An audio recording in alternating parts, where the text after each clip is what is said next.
The red pen hovered over yet another meandering paragraph, this one describing how a forest fire had destroyed the students' childhood home, forcing their family to start over. The essay was raw and honest, exactly what I'd asked for in my American Gothic Literature and Personal Narrative seminar. Too honest, maybe. I set the pen down and leaned back in my chair, the leather creaking in the silence of my office at Northern Michigan University. Monday afternoons were always quiet on this side of campus. Most faculty cleared out after their morning classes, but I preferred grading when the hallways emptied. The students' descriptions of smoke and flames, of cherished objects turned to ash, pulled at something inside me. Not the fire, we'd never had one at our cabin, but the loss. The sudden total change. I rubbed my eyes and checked the clock. 4:18 p.m. The wind shook the window behind me, bringing the first bite of winter. November in Marquette brought early darkness and memories I'd spent decades trying to outrun. My phone buzzed. A text from the department chair about tomorrow's faculty meeting. I replied with a quick confirmation, then returned to the essays. But the students' words had done their work, cracking open a door I usually kept firmly shut. At 38, I'd made a life pretty different from my childhood. Professor Thomas Wilson had little in common with 10-year-old Tommy, who grew up in that small cabin 8 miles outside Marquette. My colleagues knew me as careful, quiet, which helped me get my tenure track job. What they didn't know was where those traits came from. Growing up in the early 90s meant isolation for a kid in the Upper Peninsula. Our cabin sat at the end of a gravel road, with pines and hardwoods all around. No neighbors, no cable TV, no distractions from my father's version of building character. Robert Wilson believed boys became men through calluses and sweat. By age 7, I had daily chores that would have seemed excessive even to other rural families. By 8, I could split logs with an axe. By 9, I tracked deer through fresh snow and helped butcher what we brought home. These weren't options or games, they were expectations. "A Wilson pulls his weight," my father would say, his face weathered even then, eyes constantly scanning the tree line as though looking for something. I never questioned why he was always watching the woods. That came later. The memories came back as I looked at the ungraded essay. My 10th birthday didn't have a cake or presents wrapped in colorful paper. Instead, my father gave me a .22 rifle, putting it in my hands like it was a really important moment. "A gun makes you a provider, not a hero," he'd said, his calloused hand heavy on my shoulder. "You respect what it does. You honor what it takes." My mother, Sarah, had watched from the doorway. She never contradicted my father, at least not in front of me. But that night she'd slipped into my room with a small wrapped package, a compass with my initials engraved on the back. "So you always find your way home," she'd whispered. The contradiction of my parents shaped me more than either probably realized. Father with his strict expectations, mother with her quiet acts of kindness. But neither was my true companion during those isolated years. That role belonged to Bandit. The memory of him made me push away from my desk. I walked to the window, watching students hurry across the quad, heads down against the wind. Bandit had been an Airedale Terrier with wiry fur and tons of energy. Dad had brought him home as a puppy when I was 8. Not as a pet, but as a working dog.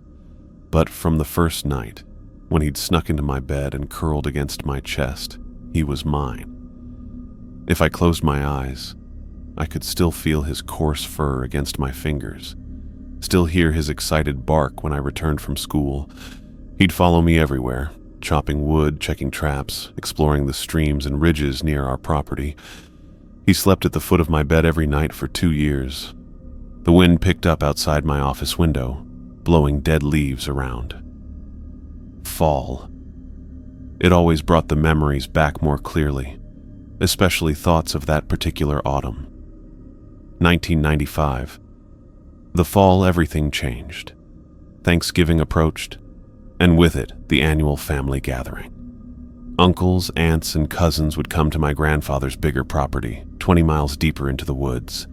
That year, my father decided I was old enough for a special responsibility. "Time you showed everyone what you're made of," he said one evening in early November. The fire crackled in the wood stove as he reached behind his chair and pulled out his most prized possession, the Winchester that had belonged to his father. He rarely let anyone touch it, this relic from a harder time. "You're going to provide the main course this year," he continued, holding the rifle with reverence before extending it toward me. "Bring back something that'll make everyone proud." My mother looked up from her mending.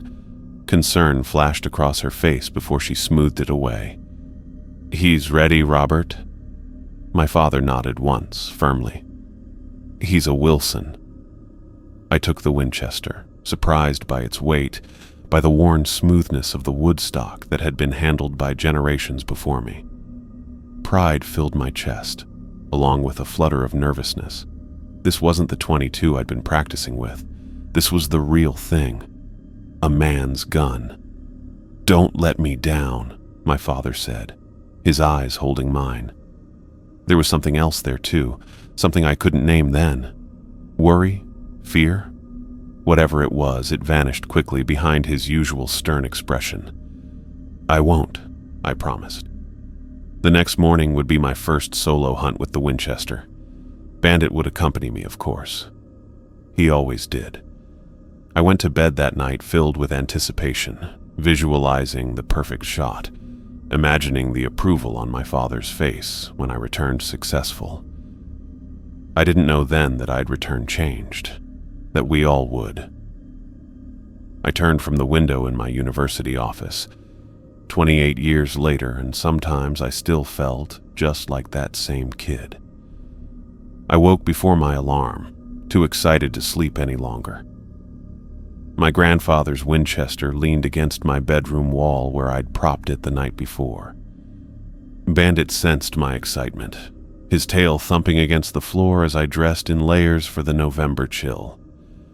The kitchen light glowed yellow as I moved quietly, fixing myself a quick breakfast. Mom had left a thermos of hot chocolate and a wrapped sandwich on the counter with a note. "Good luck, Tommy. Be careful." Dad was already outside, checking the truck before heading to his construction job. He stopped me at the door, giving me a long look. "Remember what I taught you," he said, adjusting the collar of my jacket. "One clean shot. Make it count." "I will, Dad."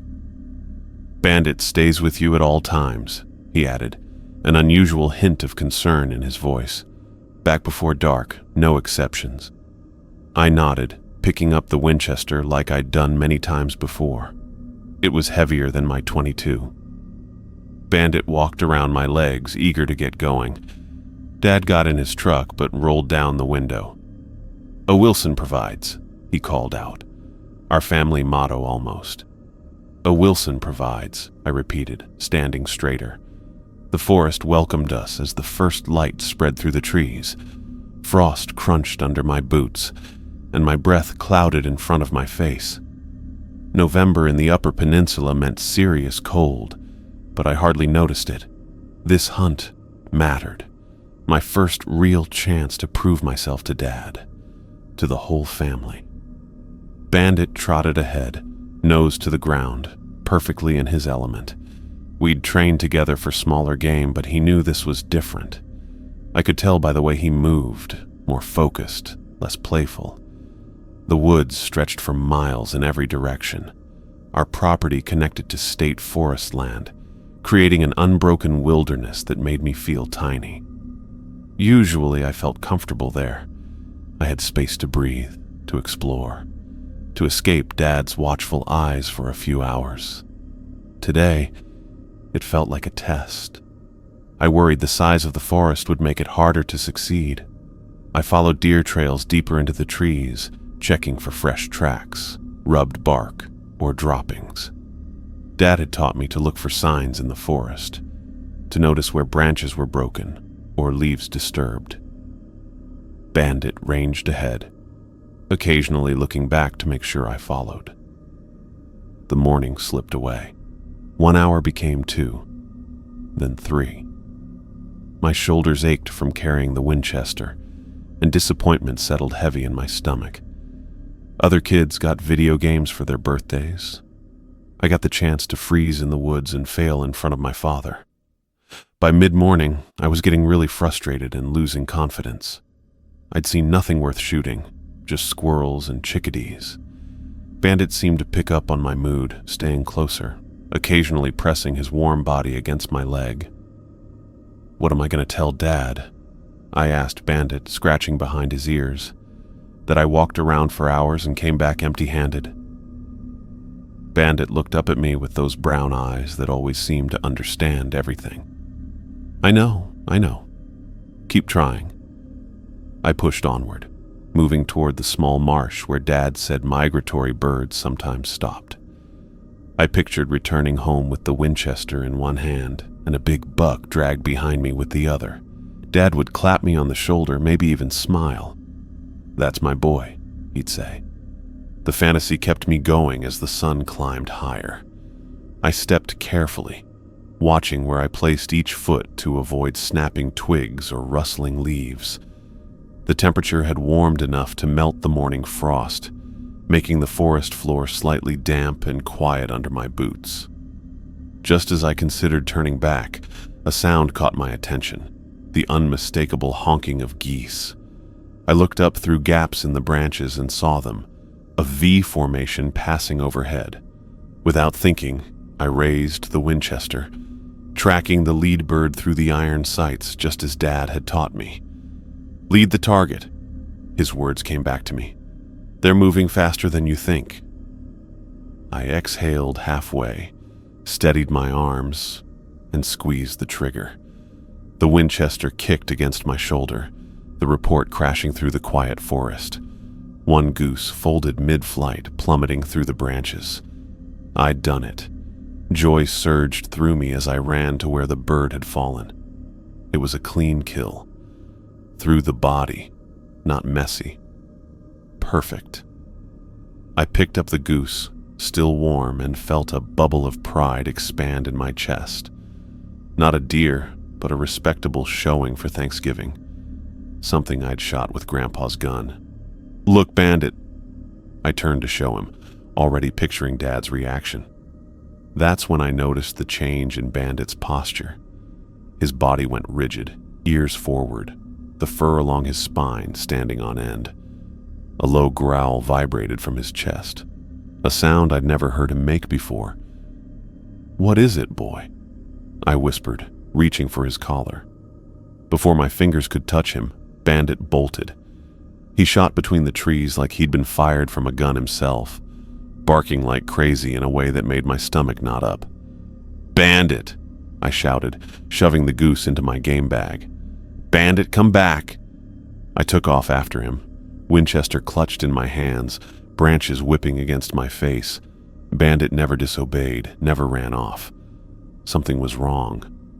I followed his barking through a stand of pines, then across a small creek. His voice changed from alarm to something worse, pain mixed with fear. The sound pushed me faster, my chest tight with each breath. "Bandit!" I called again, panic edging my voice. I pushed through the bushes into a small clearing and stopped cold. A deer was lying on its side, its legs barely moving, with its throat ripped open. Blood soaked the leaves around it, and steam rose from the red puddle in the cool air. I froze for only a second before I heard something worse from my left. Bandit's whimper suddenly cut off. About 20 feet away, behind a fallen log, was Bandit. His body was twitching, and I thought at first he was just hurt and needed help. Then I saw it, his stomach torn open, his guts spilled out onto the ground. And bent over him, with its back to me, was something my brain couldn't make sense of. The thing had no hair, with sick-looking pale skin pulled tight over what looked like just bones. It made wet, slurping sounds as it ate my dog, its long fingers with way too many joints pulling at Bandit's insides. I couldn't move, couldn't breathe. The Winchester just hung there useless in my hands that had gone numb. Then the thing stopped. It went completely still, like a video on pause. Slowly, it turned toward me, and I saw its face. Something straight out of a nightmare. Where eyes should be, there were just smooth dents. Its nose was just 2 slits above a mouth that stretched way too wide across its face. It didn't look at me exactly, more like it pointed its face my way. Its nostrils opened wide, taking quick, shallow breaths. It tilted its head like it was listening. Right then, I realized something for sure. It couldn't see me, but it could tell I was there somehow. My movement, my smell, some sound I made. Something was giving me away. I just stood there frozen, watching this thing that killed my dog sniff the air between us. One thought kept repeating in my head, drowning out everything else. Don't move, don't move, don't move. I couldn't move. The creature kept feeding on Bandit, making wet, sickly sounds as it pulled at his insides. My muscles locked in place, my mind screaming to run while my body refused to obey. Every instinct told me that movement meant death. The thing paused again, its noseless face turning slightly to the left, then right. It seemed to be listening, testing the air. After what felt like hours but must have been seconds, it returned to Bandit's body, tearing away chunks with those long, jointed fingers. I wanted to shoot it. The Winchester weighed heavy in my hands. A simple movement of finger on trigger, all that was needed. But terror glued me in place, convinced that any sound would bring those teeth toward my throat next. Eventually, the creature straightened. It wiped its elongated hands across what passed for its mouth, smearing dark fluid across its pale skin. Then it grabbed Bandit's remains, dragging them with unnatural strength toward the denser part of the forest. The deer carcass followed, pulled by its other arm. Only when it disappeared into the trees did my body unlock. My legs buckled, and I dropped to my knees. A sob built in my throat, but I swallowed it down. The thing might still hear me. I scrambled up, the Winchester slipping from my numb fingers to the forest floor. The goose I'd shot lay forgotten in my game bag as I turned and ran. Branches whipped my face, roots tried to trip me, but nothing mattered except getting away. The forest that had been my second home became an endless maze of terror. Every shadow held danger, every sound the creature returning. I ran without direction until I spotted a familiar deer trail, then followed it blindly, stumbling and gasping. The cabin appeared ahead, and my pace quickened. Tears flowed freely now, hot tracks down my cold face. I burst through the door, letting it bang against the wall. Dad jerked upright from his chair, surprise turning to confusion as he took in my appearance. I must have looked wild. Face scratched from branches, clothes dirty from falling, eyes wide with horror. Tommy? He stood, setting aside the book he'd been reading. What happened? Where's... His eyes dropped to my empty hands. Then he looked behind me like he was expecting to see what I was carrying. His face got hard. Where's the gun? I tried to speak, but only ragged breaths came out. My whole body shook. Bandit, I finally managed. He's dead. There was a thing in the woods. It killed him. Dad's expression changed, his jaw tightening. What thing? A monster, I said, the words sounding childish even to my ears. It was eating a deer. Then it got Bandit. It had no eyes, just holes, and fingers with too many joints, and...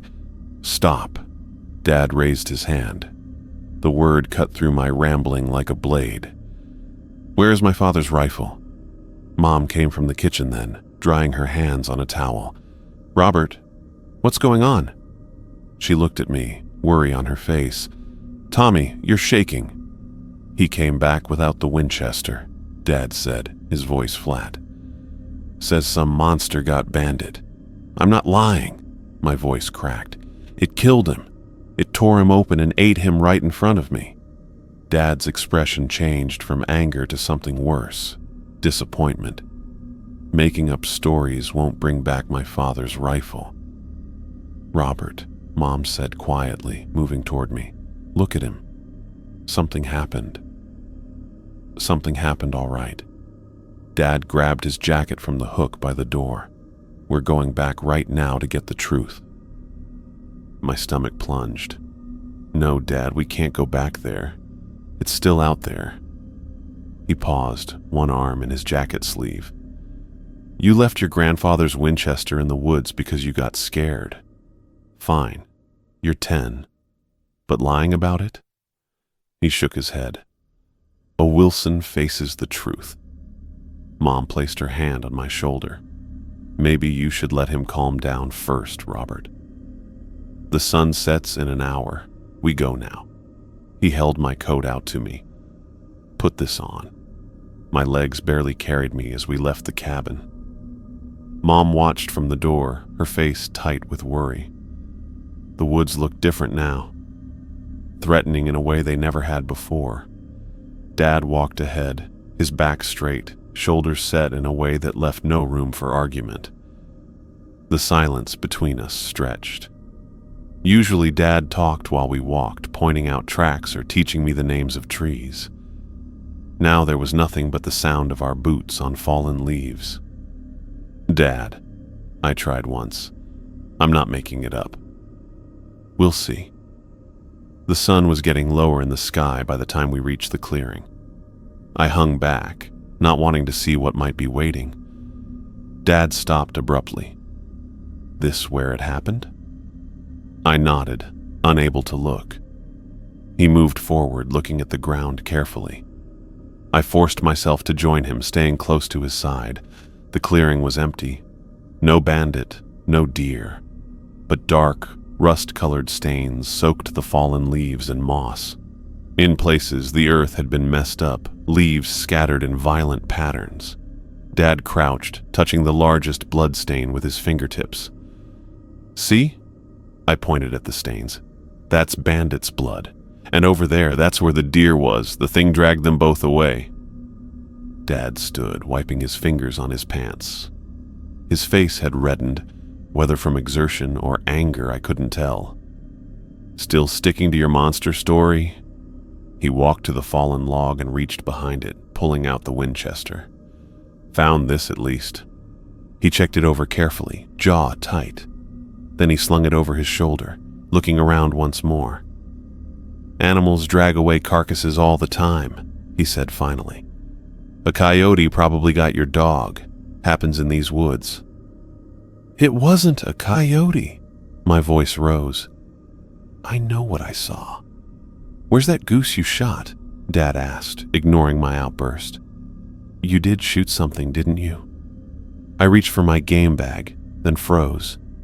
In my panic, I'd forgotten all about the goose. I dropped it when I ran." Dad's eyes narrowed. "So you shot a goose, bandit ran off, and instead of looking for him, you dropped everything and ran home with a wild story about monsters?" He shook his head. "That's not how I raised you." "I'm telling the truth." I jabbed my finger toward the bloodstains. "Look at all the blood. That's not from a coyote." Dad studied the ground again, his face scrunched up. For a second, I thought he might believe me. Then he straightened, adjusting the Winchester on his shoulder. "Let's go home before dark," he said, his voice softer but no less final. "Your mother will be worried." As we turned to leave, I took one last look at the clearing. In the fading light, the bloodstains looked black against the forest floor, spreading out across the ground. Somewhere in these woods, that thing was still out there, with what remained of Bandit. Dad placed a heavy hand on my shoulder, guiding me away. "Now where's that goose you shot?" "Now where's that goose you shot?" Dad asked, squinting at the darkening forest floor. I pointed in the general direction I'd been running from. "Back that way, I think. I dropped it when I heard Bandit." Dad grunted, adjusting the Winchester on his shoulder. He started walking in the direction I'd pointed, looking at the ground carefully. I stayed close behind him. The idea of going deeper into the forest again made my stomach twist. "We're not leaving a perfectly good bird out here," he said, his voice quieter than before. "And you need to learn that running away doesn't solve problems." I wanted to tell him again that I wasn't making up stories, that the bloodstains proved something had killed Bandit, but arguing with Dad never changed his mind. Instead, I followed in silence, my body stiff as we moved through the increasingly dark woods. We searched for about 10 minutes, retracing what I thought was my path. The light was fading faster now, the sun sinking behind the trees. Dad walked confidently, not showing any of the fear that still had my hands shaking. That's when I noticed the silence. The forest was always full of sounds, chickadees calling, squirrels rustling through branches, the occasional distant crow. Now there was nothing, just our footsteps on the damp leaves and the sound of our breathing. "Dad," I said, my voice barely audible. "What?" He didn't look up from examining the ground. "Listen." He stood up straight, turning his head a bit. I knew he heard it too. The total silence. His eyes narrowed as they looked over the trees around us. "Let's head back," I said, "please. Not without that goose." But his voice had lost its certainty. We kept looking, Dad moving more cautiously now. I stayed within arm's reach, the back of my neck prickling. Something was watching us. I could feel it, a pressure in the air, an attention focused on our movements. "Dad," I whispered again, "we need to go." He ignored me, bending down to check a patch of disturbed leaves. The Winchester was still slung over his shoulder, not ready in his hands where it should have been. A branch snapped somewhere behind us. I grabbed Dad's sleeve, tugging hard. "Did you hear that?" "Just the wind," he said, brushing my hand away. But there was no wind. The air was still and cold around us, the trees not moving at all. Then came a sound that made me freeze, a wet, raspy breathing like someone choking. It came from behind some pine trees about 30 yards away. Dad finally stopped looking around and turned toward the noise. He stiffened up. He grabbed his Winchester off his shoulder and quickly raised it, ready to shoot. The pale thing came out from between the trees, crawling on all fours like a person, but all wrong. Its arms and legs were too long, bending in weird ways. Its skin was tight on its bones, a dirty white color as daylight was ending. When it raised its head, I could see it had no eyes, just empty holes that somehow pointed right at us. I watched Dad's face change. His doubt disappeared and turned to fear as he realized I'd been telling the truth all along. His jaw tightened, the muscle in his cheek twitching. "Don't move," he breathed, so quietly I barely heard him. The creature's head tilted, its nostril slits flaring as it sniffed the air. It took one jerky step forward, then another. Dad's finger moved to the trigger. "When I shoot, you run," he whispered.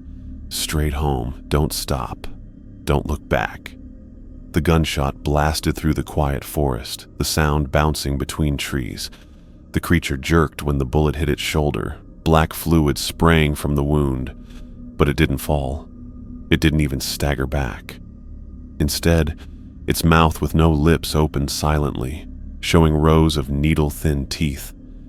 Then it charged, running crazy fast in a scrambling way that looked completely wrong. "Run!" Dad grabbed my arm, yanking me backward. We turned and sprinted through the forest, branches whipping at our faces. I'd never seen Dad run like that, not even when he raced me for fun.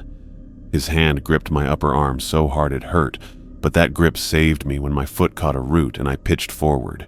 He hauled me upright without stopping, practically dragging me for several steps until I found my footing again. "Keep going!" he shouted, risking a glance over his shoulder. I didn't look back. I didn't want to know how close it was. The sound of its breathing drove us forward, that terrible wet rasping growing louder when we slowed. fading slightly when we pushed harder. The tree line appeared ahead, then the clearing around our cabin. We burst from the woods, legs burning, lungs heaving. Dad pushed me ahead of him across the yard. "Inside! Now!" Mom stood in the doorway, her face going pale as she saw us running. "Robert? Tommy? What?" "Inside," Dad repeated, shoving me through the door past her, then slamming it shut behind us. His hands were shaking as he slid the deadbolt into place, then reached for the box of shells on the shelf by the door. "Robert, what happened?" Mom asked, backing away from the door. Dad didn't answer as he broke open the Winchester, hands trembling so badly he dropped the first shell. He cursed, something he never did in front of me, and tried again, managing to load a fresh round. I pressed my face to the window, searching the tree line. "Is it following us?" "Get away from the window," Dad snapped, pulling me back. He took my place, peering through the glass, the Winchester ready in his hands. Dad stayed by the window all night, Winchester ready, watching the tree line. Mom tried asking questions, but his answers came in short bursts between long stretches of silence. I huddled on the couch, wrapped in a blanket, too scared to go to my room alone. It was some kind of animal, Dad finally told Mom, his voice flat. "Attacked Bandit. Came after us." "What kind of animal?" Mom asked. Dad's eyes never left the window. "Don't know." I opened my mouth to tell her the truth, that it wasn't any animal, that it was something impossible, but Dad cut me off with a sharp look. The warning in his eyes was clear. "Keep quiet." We slept in the living room that night, all three of us. Dad didn't sleep at all. Every time I woke up, I found him in the same position, looking out at the darkness, the Winchester across his lap. By morning, Dad had made a list. He drove to town and came back with new deadbolts, window locks, and enough canned food to last a month.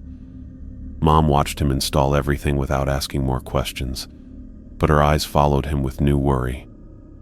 He worked carefully, testing each lock multiple times, making sure nothing could get in. The next day he drove to Marquette again and came back with a for sale sign that he hammered into the frozen ground next to our mailbox. I watched from the window as he pulled out all his traps from the shed and loaded them into the truck.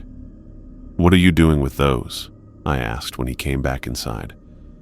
"Selling them," he said, removing his gloves finger by finger. "Not hunting anymore." Mom looked up from the potatoes she was peeling. "Robert, are you sure?" "We need the money," was all he said. In the following days, Dad sold almost everything. His compound bow, the skinning knives, the fishing gear, even his collection of antler trophies that had hung on our walls for as long as I could remember. The only things he kept were his father's Winchester and 2 boxes of ammunition, which never moved from their spot by the front door. School started again after Thanksgiving break, but everything felt different. The other kids talked about what they got for Christmas, what they did during the snow days, which high school team won the hockey tournament. None of it mattered. While they laughed at lunch, I kept seeing Bandit's insides spilling onto the forest floor, kept hearing that wet breathing getting closer behind us as we ran. Mrs. Patterson called me to her desk during art time. "Tommy, do you want to tell me about your drawing?" I looked down at the paper where I'd drawn the thing from the woods. I'd tried to get it right, the pale, stretched skin, the too many joints in its fingers, the holes where eyes should have been. I shook my head. "You've been very quiet since coming back from break," she said, tipping her head to look at my face. "Is everything okay at home?" I nodded, not meeting her eyes. "You know you can talk to me about anything that's bothering you." I clutched my pencil tighter, pressing the tip until it broke against the paper. "I'm fine." When I got home that day, Mom was on the phone, her back to me as I came through the door. "Yes, Mrs. Patterson. I understand your concern. No, nothing unusual has happened at home." Dad was sitting at the kitchen table, a half-empty bottle of beer in front of him. He never drank before dinner. "Your teacher called," he said when Mom hung up. Said you're drawing monsters. I stared at the floor, unable to meet his eyes. Let me see your backpack. I handed it over without argument. He pulled out my folder and flipped through my schoolwork until he found the drawings, not just today's, but others I'd made during the week when I was supposed to be working on math. 5 drawings of the creature, each one trying to capture what I'd seen. Dad's face went hard. He took the drawings to the wood stove, opened the iron door, and fed them in one by one. The paper curled and blackened in the flames. "Tommy," he said, still watching the fire consume my drawings, "what did you see in the woods that day?" "The monster," I whispered. He turned to face me. "And what did I tell the police when they came looking for the Miller boy last week? That we didn't see anything unusual." "That's right." Dad crouched down so we were eye to eye. "Some things we keep in the family. You understand? People will think you're crazy if you talk about monsters. They'll think we're both crazy." "But it was real," I said, my voice breaking. "You saw it too." "I know what I saw," he said quietly. "And I know what happens to people who talk about things like that." His hand gripped my shoulder. "We protect our own. That means we keep quiet about some things. Even if it's the truth? Especially if it's the truth." That night I heard Mom and Dad arguing in their bedroom.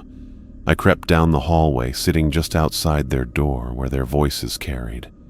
"We should move," Mom said, her voice pleading. "You know what you saw." "This is our home," Dad shot back. "I won't be chased off." "What about Tommy?" "He's not the same since whatever happened out there. He'll be fine. Boys bounce back." "Do they?" "Because you haven't been the same either, Robert. You jump at every sound. You barely sleep. You sold everything you used to love doing. I'm protecting this family. By keeping us here? After what happened to Bandit? After whatever you saw in those woods?" There was a long silence. When Dad spoke again, his voice was lower. "Sarah, we've put everything we have into this place. Where would we go?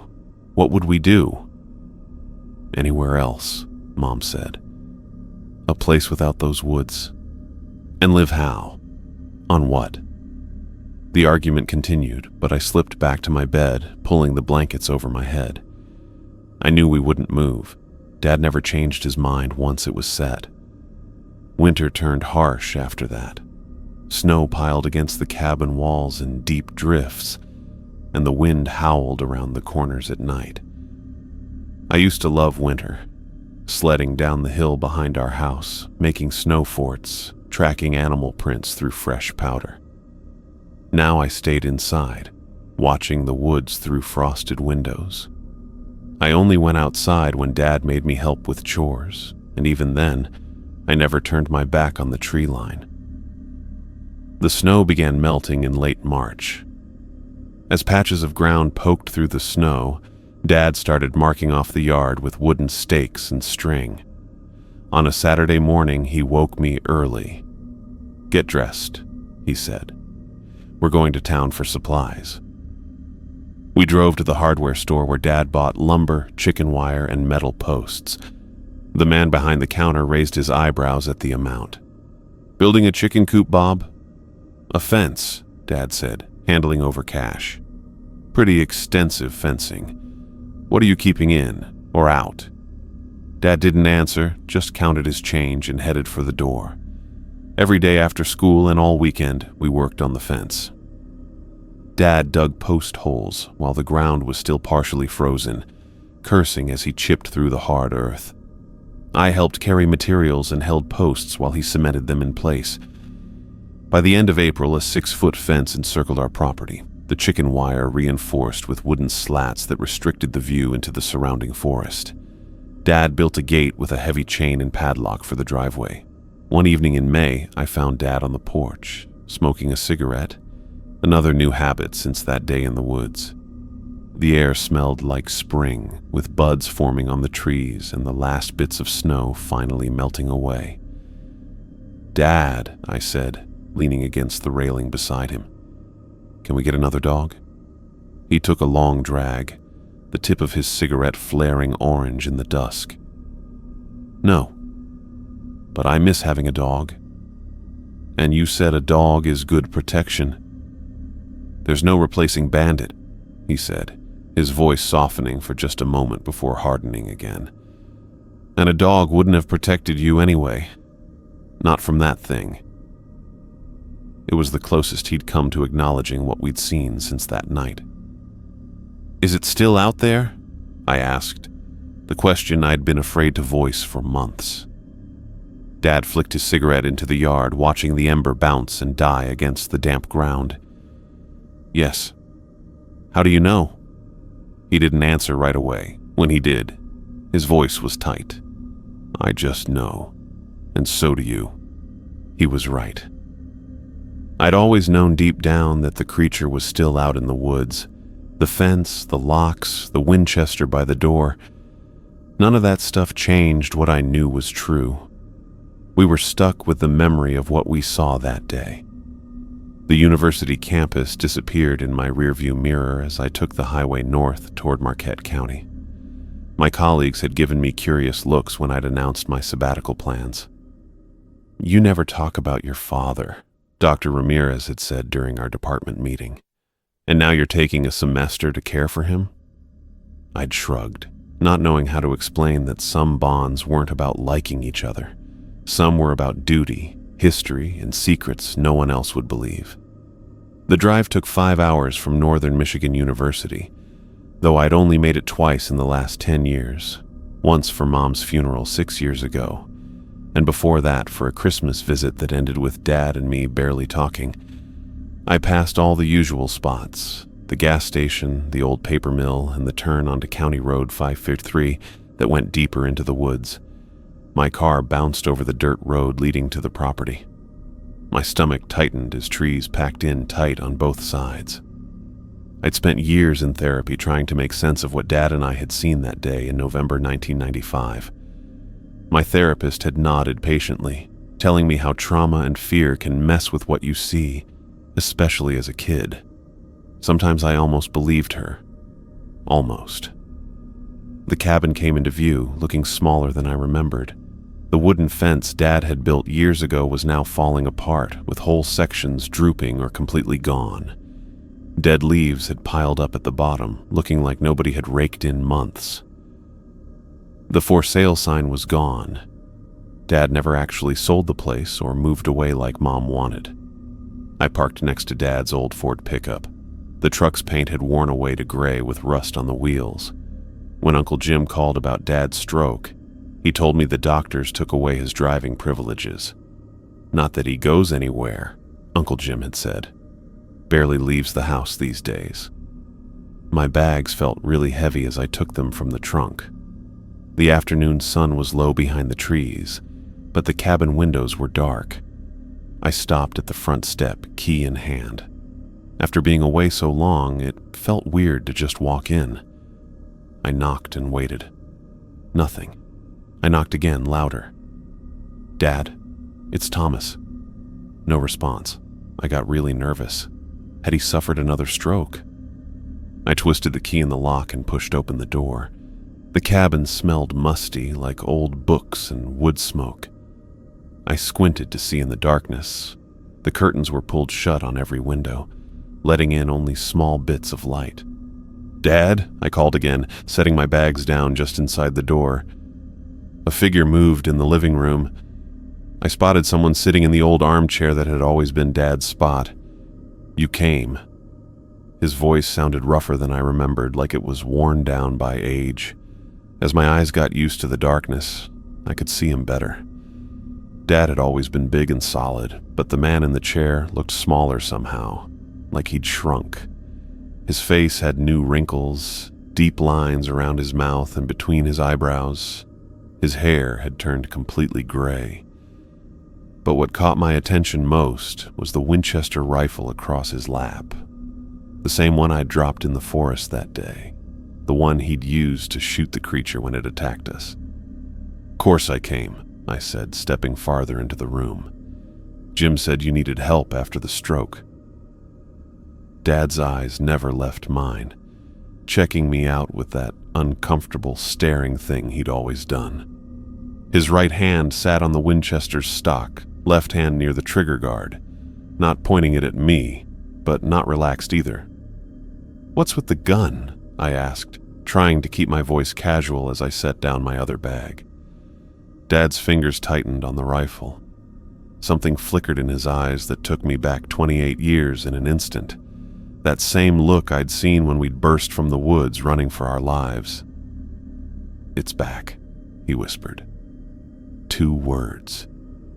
That was all it took for ice to fill my veins, for the nightmares to rush forward from wherever I'd locked them away. I stared at him, waiting for him to crack a smile, to tell me he was just testing me. But the fear in his eyes was real. "What do you mean?" I asked, though I already knew. "Started 3 months ago," Dad said, his voice steadier now that he was sharing information.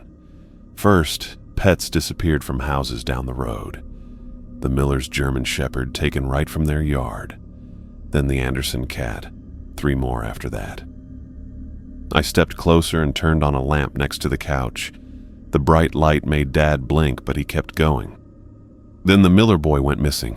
Peter, 10 years old, was riding his bike on the county road. Never came home." A sick feeling hit my gut. "Could have been anything," I said, not buying it myself.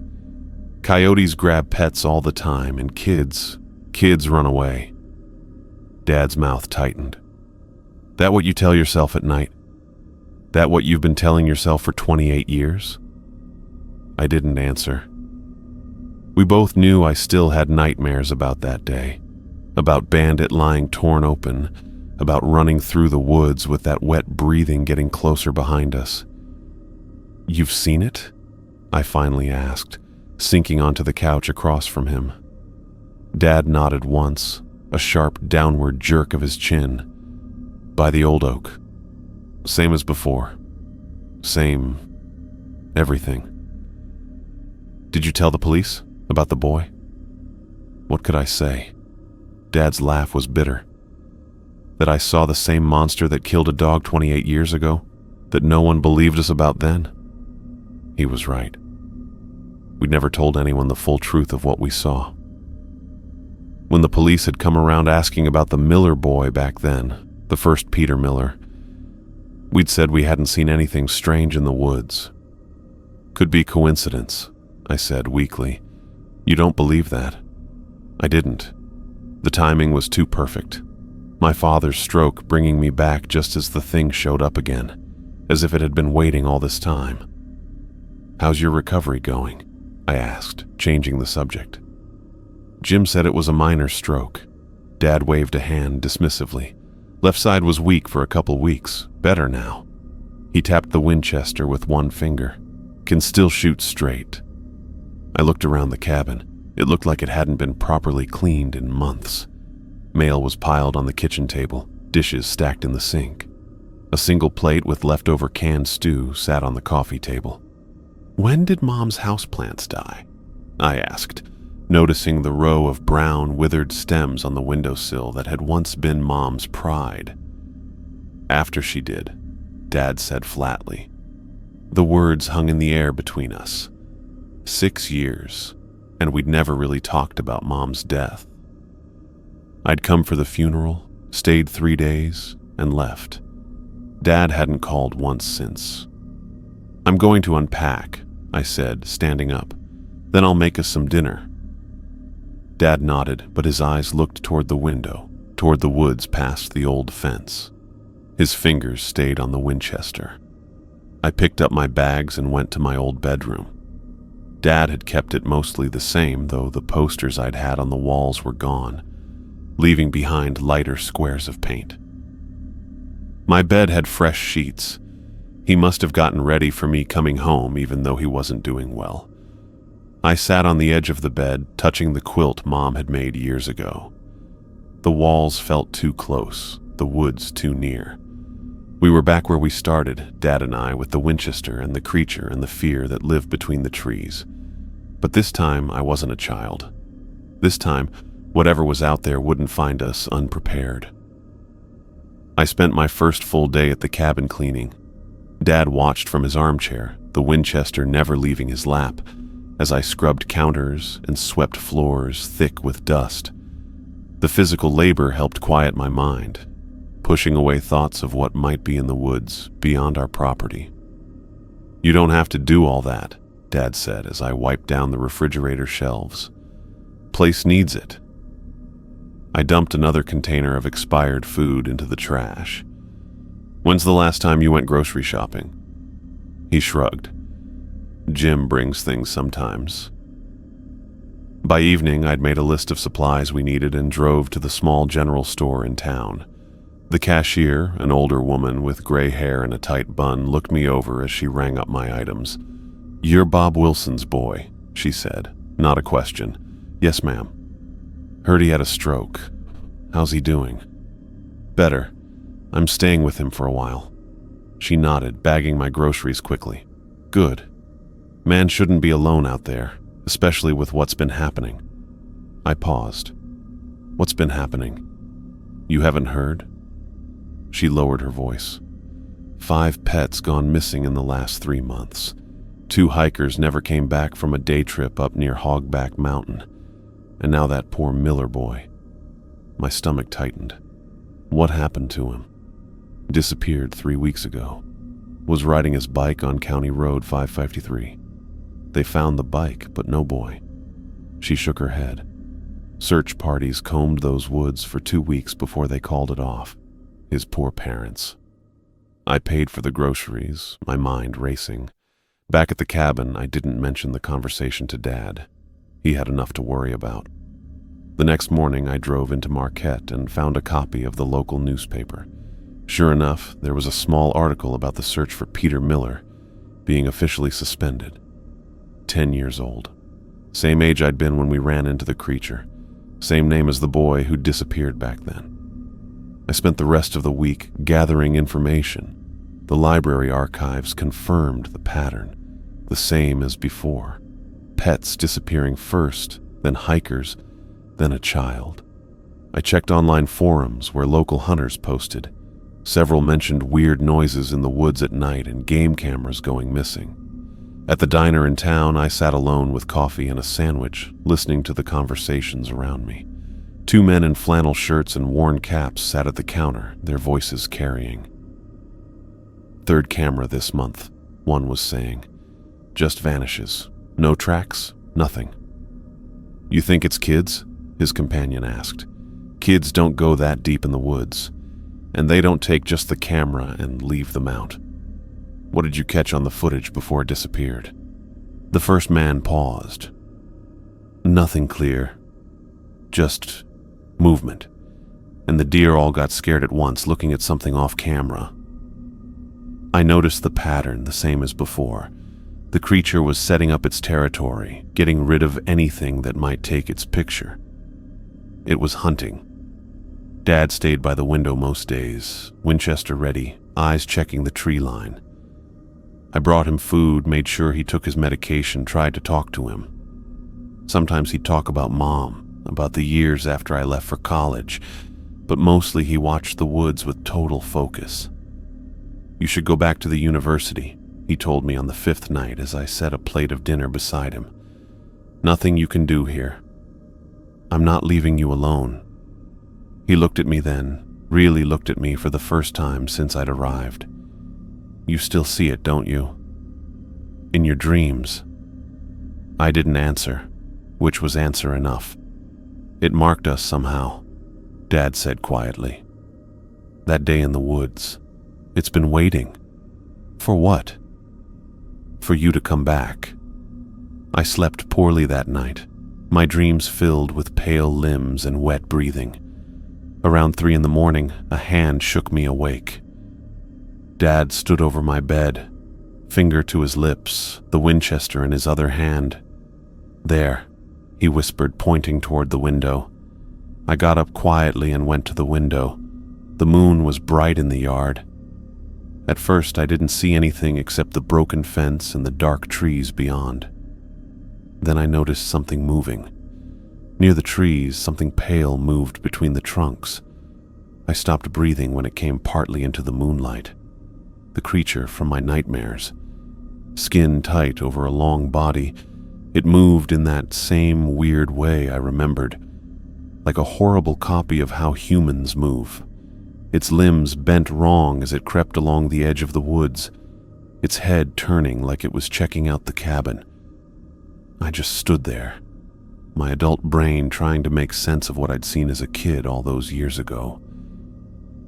It wasn't a bear standing up or a sick, hairless wolf like my therapist had tried to tell me. It wasn't anything normal. The creature stopped, lifting its face with no nose toward the air. Even from far away, I could see the awful holes where eyes should have been. It seemed to be smelling the air, its head turning toward our cabin like it knew exactly where we were. For a moment, I thought it looked right at our window, at me, even though I knew it couldn't see.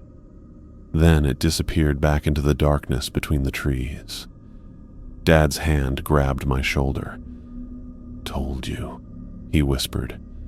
We stayed up the rest of the night watching the woods, but the creature didn't show up again. Morning came with gray light coming through the clouds. Dad had finally fallen asleep in his chair around dawn. I made coffee and went onto the porch, looking around the yard in daylight. Nothing looked out of place until I walked to the edge of the property where the fence had completely fallen down. There, carefully arranged at the line between yard and forest, was a dead deer. Not ripped apart by normal animals, but cut open with terrible precision. The organs were gone, leaving the inside empty. The head was completely missing. I looked at the dead deer, feeling sick to my stomach. This wasn't a normal kill. This was a message. Dad came over walking slowly with his cane. He looked down at the deer remains without being surprised. "It knows we're here," he said. I called the police from my cell phone, reporting what we'd found. An officer arrived an hour later and looked skeptical, especially when he saw the deer. "Probably coyotes," he said, not bothering to get close. "They've been bad this year." "Coyotes don't do this," Dad argued. "Look at how clean the cuts are." The officer shrugged. "Could be someone dumped it. Poachers sometimes take just the head for antlers." "It's the same thing that took Peter Miller," I said. The officer's expression hardened. "Sir, we don't joke about that case." "I'm not joking. There's something in these woods. It took a boy 28 years ago, too, another Peter Miller. It's back." "Thomas," Dad warned, but I couldn't stop. "Check your missing persons records from 1995. Same name, same age. It's happening again." The officer took a step back. "I'll file a report about the deer. Please don't move the remains." He headed back to his cruiser without another word. Dad watched him drive away. "They never believe," he said quietly. "We buried the deer remains ourselves, neither of us wanting to look at them anymore." The rest of the day passed in tense silence. I tried calling the police station again, asking to speak with someone about the Miller case, but was politely dismissed. As evening approached, I made a decision. I couldn't sit and wait for the creature to come closer, to take another child, or to finally come for us. The police wouldn't help. No one would believe us without evidence. "I'm going out there," I told Dad as I laced up my hiking boots. He looked up sharply. "No. We need evidence. Pictures, tracks, something the police can't ignore. It'll kill you." It could have killed us both that day in the woods, but it didn't. It's been watching us for 28 years. I need to understand why. Dad stood with effort, grabbing the Winchester from where it leaned against his chair. "Not alone," he said. I wanted to refuse. His stroke had left him weaker than he admitted, and his hands weren't as steady as they once were. But the determination in his eyes stopped me. This was his fight too, had been for longer than mine. We prepared carefully. I found flashlights in the kitchen drawer and checked the batteries. Dad retrieved his old hunting knife from a box in the closet, testing the edge with his thumb before handing it to me. "Remember," he said as I tucked the knife into my belt, "it hunts by sound and smell. It can't see you, but it knows where you are." I nodded, the weight of the knife unfamiliar against my hip. Dad checked the Winchester one last time, loading fresh shells with fingers that trembled slightly. Outside, the sun was starting to go down behind the trees. The yard was getting darker as we got ready to head into the woods together. Dusk settled over the forest as Dad and I crossed the boundary where our yard ended and the wilderness began. The broken fence posts marked a line I hadn't crossed in 28 years, not since that day when Bandit died and something inhuman chased us back to the cabin. Now I was deliberately stepping over that line, my boots crunching on fallen pine needles and twigs. Dad moved more slowly beside me, the Winchester held ready in his hands. His breathing came heavier than it once had, the exertion of walking through uneven terrain clearly taxing him after his stroke. But his eyes remained sharp, looking over the deepening shadows between the trees with the same vigilance I remembered from childhood. "Stay close," he murmured, voice barely audible above the rustle of leaves overhead. I nodded, one hand resting on the hunting knife at my belt. The metal felt cold against my fingertips. Not much against what we were tracking, but better than nothing. The forest closed around us, looking both like home and somehow strange. These were the same trees I'd played among as a child, the same paths I'd walked with Bandit at my heels. But now everything seemed dangerous, like the woods had soaked up the evil of the creature hunting here. We followed a trail through the bushes where something had passed. Broken branches hanging at weird angles, patches of moss ripped from the ground, strange marks in the soft earth that looked like footprints but were too long, with too many weirdly spaced toes. "It's not hiding its tracks," I said quietly. Dad gave a single nod. Wasn't hiding 28 years ago either. The implication hung between us. The creature wanted to be followed. It was leading us somewhere. As we moved deeper into the forest, it got darker. I clicked on my flashlight, keeping the beam low to avoid broadcasting our position too obviously. Dad did the same, moving his light back and forth across the ground ahead. The forest smelled exactly as I remembered: pine sap, decaying leaves, and the fresh scent of the nearby creek. Running these trails with Bandit, learning to track deer with Dad, that final hunt when everything changed. The years I'd spent in therapy trying to convince myself it had all been a childhood trauma response. A bear or wolf, that fear turned into something monstrous, felt hollow now. "There," Dad whispered, pointing ahead with the barrel of the Winchester. About 50 yards ahead stood the huge oak tree where he'd spotted the creature 3 nights ago. Even from here, I could see it was really old, with a trunk wider than Dad and me standing side by side, its branches stretching out against the darkening sky. We moved carefully, going from tree to tree for cover. The oak tree looked even bigger up close, its bark deeply cracked with age. Dad told me to go left while he went right, both of us moving toward the tree from different sides. As I came around the huge trunk, my flashlight beam showed something that made me freeze. Fresh cuts marked the bark, deep enough to show the pale wood underneath. They were in sets of 4, each mark about 2 inches wide, curving down like something had dug its claws in and pulled them down the trunk. Dad showed up on the other side, his flashlight showing similar marks on his side of the tree. Our eyes met, and I could tell he was thinking exactly what I was. "It wants us here," I said, the words barely audible. Dad nodded, raising the Winchester to his shoulder, looking at the branches overhead and the surrounding darkness. "Stay alert." I turned slowly, knife now drawn and held ready. The forest had gone completely silent. No birds, no insects, not even the whisper of wind through leaves. just our breathing.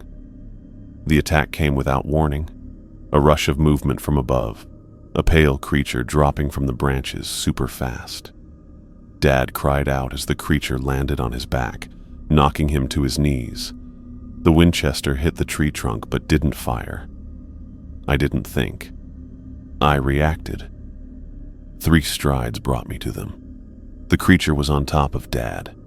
I plunged the hunting knife into its side with all my strength. The blade sank in with surprising ease, not as tough as I expected. The creature let go of Dad right away, making a high-pitched, screeching noise as it turned toward me. Black fluid oozed from the wound. It stood up straight, taller than me by at least a foot. Its face turned toward mine. Its mouth opened, showing rows of jagged teeth. Dad scrambled for the Winchester, moving slower because he was hurt. The creature took a step toward me. I backed away, knife held in front of me. The Winchester fired with a loud bang. The creature jerked backward as the shot hit its chest. It staggered, but didn't fall, and made an even louder screech. Dad loaded another round, but before he could fire again, the creature dropped to all fours and ran away really fast, disappearing into the bushes. Black droplets marked its path. "You okay?" I gasped, helping Dad to his feet. He nodded, face pale but determined. "We hit it, both of us." "It's bleeding," I said, pointing to the trail of black fluid. "We can track it." Dad checked the Winchester, making sure it was still functional after being dropped. "It's wounded. That makes it more dangerous. We can't let it get away. Not again." He met my eyes, and I could see a hint of pride on his face. Then he nodded once. "Stay behind me." We followed the trail of black fluid, walking carefully through the forest as it got darker. The droplets were easy to spot, shining wet in our flashlight beams. They took us deeper into the woods, away from any trails, through clusters of young pines and around massive boulders. About 20 minutes later, the trail led to a rocky ledge partly covered by thick brush. Black fluid marked a narrow opening between 2 big rocks. Looked like the entrance to a cave. "It went in there," I whispered. Dad raised the Winchester, aiming at the dark opening. "Could be its den." The thought of entering that darkness, of cornering the wounded creature in its own territory, made my mouth go dry. But we'd come too far to turn back now. "I'll go first," I said, surprising myself with the steadiness in my voice. Dad shook his head. "Together." We pushed aside the brush and got closer to the cave entrance. The smell hit us first, a sickly, sweet smell of rot that got stronger as we got near the opening. I pulled my shirt collar over my nose, but it didn't help much with the stink. Our flashlights only lit up a few feet ahead in the dark. The cave got wider past the entrance, with the ceiling about 7 feet high. Black fluid marked the stone floor, leading deeper inside. Dad and I looked at each other. We didn't need to say anything. We came to find evidence, and it was in there. We went in slowly, moving our flashlights across the rough stone walls. The cave went back about 30 feet before ending in a round chamber. When our light showed the space, I stopped in my tracks, feeling sick. Bones, hundreds of them. Animal and human spread across the cave floor or stacked in corners. Some were clearly fresh, bits of flesh still stuck to them. Others were older, turned yellow with age. Skulls of deer and smaller animals mixed with what were definitely human remains. Leg bones, ribs, pieces of skulls. "My God," Dad breathed beside me. In the center of the cave was what looked like a nest, a dip in the floor lined with fabric that I realized with disgust were pieces of clothing, torn shirts, pants, a child's jacket. And there, half buried among the bones and fabric, was a small sneaker, white with blue stripes, covered with dried mud. I knelt beside it, my flashlight showing writing on the rubber sole in black marker. "Peter Miller." "Call the police," Dad said, his voice tight. "Now." I pulled out my cell phone, surprised to find I had signal this deep in the woods. As I dialed 911, Dad kept the Winchester trained on the cave entrance, his body tense. 911, what's your emergency? My name is Thomas Wilson, I said, my voice steadier than I felt. I'm with my father, Robert Wilson. We're in the woods off County Road 553, about 2 miles east of our property. We've found evidence related to the Peter Miller disappearance. The dispatcher's voice sharpened. What kind of evidence, sir? His shoe and human remains. We're in a cave. I can share my phone's location. Please do that, sir. Are you in any immediate danger? I looked at the black fluid trail leading deeper into the cave, disappearing into a crevice too small for us to follow. I don't think so. Not right now. Officers are being dispatched to your location. Please stay on the line. Dad and I waited in that charnel house for 45 minutes, neither of us speaking much, both watching the cave entrance and the small crevice where the creature had disappeared. I wondered how far that passage went, whether it connected to other caves, other hunting grounds. When we finally heard voices calling from outside, Dad lowered the Winchester. 3 officers entered the cave cautiously, flashlights cutting through the darkness. Their professional demeanor cracked as they took in the scene, the bones, the clothing, the small sneaker with Peter Miller's name. One officer, older than the others, looked at Dad with new respect. You were right, he said simply. Dad just nodded, suddenly looking every one of his 70 years. The cave became a crime scene. More officers arrived, then forensic technicians. Dad and I were separated, questioned thoroughly about how we'd found the cave, what we'd seen. I told them everything except the nature of the creature, saying only that we'd tracked an animal we believed responsible for killing deer on our property. As dawn broke, we stood outside the cave watching the activity. Evidence bags were carried out one after another. A forensic technician confirmed what we already knew. The remains included those of a child matching Peter Miller's age and build. What do you think happened to it? I asked Dad quietly as we were finally allowed to leave. He looked toward the deeper woods, his face grim. It's still out there, wounded but alive. Will it come back? Dad's hand tightened on the Winchester. Maybe, but not soon.